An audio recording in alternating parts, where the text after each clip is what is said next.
সারা বিশ্ব দেখল ইরানের সাহস।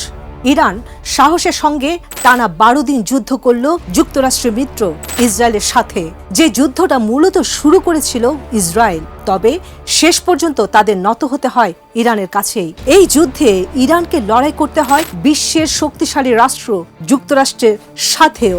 ইরানের সে সাহসী যুদ্ধের বিস্তারিত জানাতে ইনসাইট স্টোরিতে আপনাদের সাথে আছে আমি চন্দ্রানী চন্দ্রা।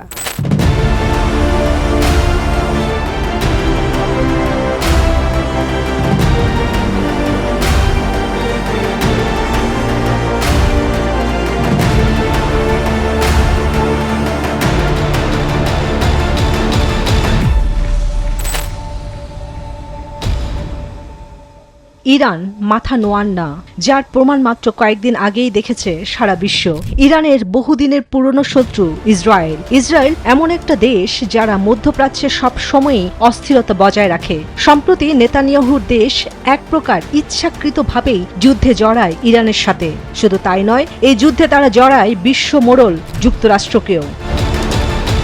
পারমাণবিক বোমা তৈরি করছে ইরান, এমন অভিযোগ থেকেই তেহরান সহ বেশ কয়েকটি শহরে 13 জুন আকস্মিক বিমান হামলা চালায় ইসরায়েল। মুহূর্তে লেগে যায় দুপক্ষের সামরিক সংঘাত। যুদ্ধের ময়দানে নেতানিয়াহুর সামরিক বাহিনীকে সহায়তা করতে এগিয়ে আসে যুক্তরাষ্ট্র। ইরানের ফোর্দো, নাতানজ ও ইস্পাহান পারমাণবিক কেন্দ্রে বোমা হামলা চালায় মার্কিন বিমান বাহিনী, যার মাধ্যমে সংঘাতের পরিধি আরও ঘনীভূত হয়। 13 জুন আচমকা ইরানের পারমাণবিক স্থাপনা, সামরিক ঘাঁটি ও আবাসিক ভবনকে লক্ষ্য করে অতর্কিত হামলায় ঝাঁপিয়ে পড়ে ইসরায়েলি সামরিক বাহিনী। ঘুটঘুটে অন্ধকারে আকাশে ছুটে যায় আলোকিত উল্কার মতো ড্রোন, জানিয়ে দেয় ধ্বংসের আগমন। এই অভিযানের নাম অপারেশন রাইজিং লায়ন। হামলার নেপথ্যে ইসরায়েলি প্রতিরক্ষা বাহিনী ও গোয়েন্দা সংস্থা মোসাদ। তাদের লক্ষ্য ছিল ইরানের পরমাণু প্রকল্প, সেনা ঘাঁটি এবং দেশটির শীর্ষ কর্মকর্তাদের বাসভবন। এই ভয়াবহ আক্রমণের পরও ইরানের ক্ষেপণাস্ত্র শক্তি ভেঙে পড়ে না, বরং গর্জে ওঠে তেহরান। পাল্টা অভিযান শুরু হয় দিগন্ত জুড়ে। একই দিনে ভোররাতে ইরান ছুড়ে দেয় প্রতিশোধের আঘাত। ইসরায়েলি ভূখণ্ডে আছড়ে পড়ে পাল্টা হামলার ঝড়।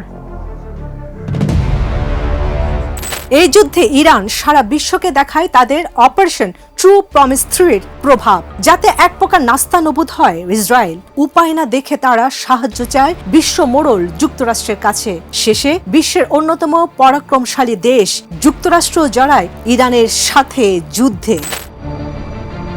ইসরায়েলের বিরুদ্ধে প্রতিশোধ নিতে ইরান শুরু করে তার বহুল প্রতীক্ষিত অপারেশন ট্রু প্রমিস 3। ইরানের Islamic revolutionary guard corps IRGC জানিয়েছে, ট্রু প্রমিস 3-র আওতায় তারা 23 জুন পর্যন্ত বহু হামলার ঢেউ চালিয়েছে। এসব হামলার লক্ষ্যবস্তু ছিল তেল আবিব, হাইফা, বিয়ার শেবার মতো গুরুত্বপূর্ণ শহর, ইসরায়েলের নেভাতিম ও হাটজেরিম বিমান ঘাঁটির সামরিক কমান্ড সেন্টার, ডিফেন্স ইন্ডাস্ট্রিজ এবং সেই সব বেসরকারি কোম্পানি যারা ইসরায়েলি সেনাবাহিনীকে অস্ত্র ও লজিস্টিক সাপোর্ট দেয়। IRGC জানিয়েছে, এই লক্ষ্যবস্তুগুলো এমনই এলিমেন্ট যারা 2023 সালে আল-আকসা স্টর্ম অপারেশনের পর থেকে গাজা, লেবানন এবং ইয়েমেনের যুদ্ধ অপরাধের সাথে যুক্ত। অন্যভাবে বললে, এই তালিকা দীর্ঘদিন ধরেই প্রস্তুত ছিল। সাম্প্রতিক ইসরায়েল ইরান যুদ্ধের সময় IRGC তা কেবল বাস্তবায়ন করে। এবারের হামলাগুলো ছিল ব্যতিক্রম। ইরানের ব্যালিস্টিক মিসাইল ব্যবস্থার নির্ভুলতা এতটাই বেড়েছে যে একাধিক ইসরায়েলি স্থাপনায় সুনির্দিষ্টভাবে আঘাত হানতে সক্ষম হয়েছে তারা।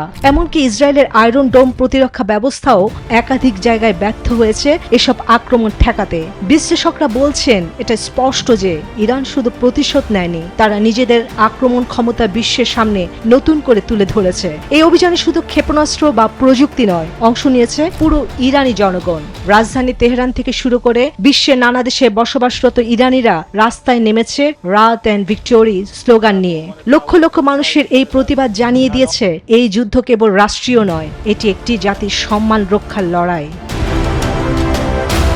ইরান ইসরায়েল যুদ্ধের মোড় ঘুরে যায় যখন যুক্তরাষ্ট্র এই যুদ্ধে জড়িয়ে পড়ে। 22 জুন যুক্তরাষ্ট্র ইরানের 3টি গুরুত্বপূর্ণ পারমাণবিক স্থাপনায় হামলা চালায়। তবে এর ফলে ইরান যেন হয়ে ওঠে আরো সাহসী। খামেনির দেশ তখন টার্গেট করে মধ্যপ্রাচ্যে যুক্তরাষ্ট্রের সামরিক ঘাঁটিগুলোকে, যা হয়তো বিশ্বমোড়ল যুক্তরাষ্ট্র কল্পনাও করেনি। যুদ্ধে ইসরায়েল একা যখন ইরানের সঙ্গে পেরে উঠছিল না, তখনই নেতানিয়াহু সরকারকে সাহায্য করতে এগিয়ে আছে যুক্তরাষ্ট্র। যুদ্ধের 10ম দিনে 22 জুন যুক্তরাষ্ট্রও মাঠে নামে। আকাশ গর্জন করে আসে B-2 বোমারু বিমান। ইরানের আকাশে নামে আগুন। স্থানীয় সময় রাতে হঠাৎই কেঁপে ওঠে ইরানের ফর্দো, নাতাঞ্জ এবং ইস্পাহানের পারমাণবিক কেন্দ্র। ট্রাম্প প্রশাসন চালায় এক নির্দয় অপারেশন। ব্যবহার করা হয় সেই ভয়ঙ্কর অস্ত্র বাংকার ব্লাস্টার বোমা, যা 30,000 পাউন্ড ওজনের। ভেতরে ঢোকে ফাটে মাটির গভীরে। এই বোমাগুলো ছোড়া হয় মাটির নিচে থাকা ফর্দো পারমাণবিক কেন্দ্রে, যার নাম GBO-57 ম্যাসিভ অর্ডিন্যান্স পেনিট্রেটর। এই যেন শুধু হামলা নয়, এক ভয়ঙ্কর বার্তা যা বাতাসে ছড়িয়ে দেয় যুদ্ধের গন্ধ আর চোখে চোখ রাখে এক জেদি জাতির সঙ্গে। এই হামলা তেহরানকে ফেলে দেয় এক জটিল চাপে। প্রতিশোধ চাই, তবুও প্রতিপক্ষ যে বিশ্বের সবচেয়ে শক্তিশালী দেশ। এখন প্রশ্ন, ইরান কি মুখ রক্ষা করবে নাকি সংঘর্ষ এড়িয়ে চলবে? এই দ্বিধার মাঝে খামেনির ইরান বেছে নেয় এক সাহসিক পথ। তারা মাথা নোয়ান না, তারা থামে না। ইরান গড়ে তোলে এমন এক দৃঢ় অবস্থান যা দেখে বিশ্ব বুঝে যায় এই দেশ কারো হুমকিতে কাঁপে না। এই জাতি বিশ্বের সবচেয়ে ক্ষমতাধর শত্রুর চোখে চোখ রেখে দাঁড়াতে জানে। ইরানে যুক্তরাষ্ট্রের হামলার জবাবে পাল্টা হামলা চালায় খামেনি প্রশাসনও। কাতারে আল উদয়েত মার্কিন ঘাঁটিতে হামলা চালায় ইরান। মার্কিন প্রতিরক্ষা সদর দপ্তর পেন্টাগন জানিয়েছে, কাতারে আল উদয়েত বিমান ঘাঁটিতে ইরান স্বল্প ও মধ্যম পাল্লার ব্যালিস্টিক ক্ষেপণাস্ত্র দিয়ে হামলা চালায়। মূলত এই হামলার পরপরই যুক্তরাষ্ট্রের প্রেসিডেন্ট ডোনাল্ড ট্রাম্প 24 জুন যুদ্ধবিরতির ঘোষণা দেন।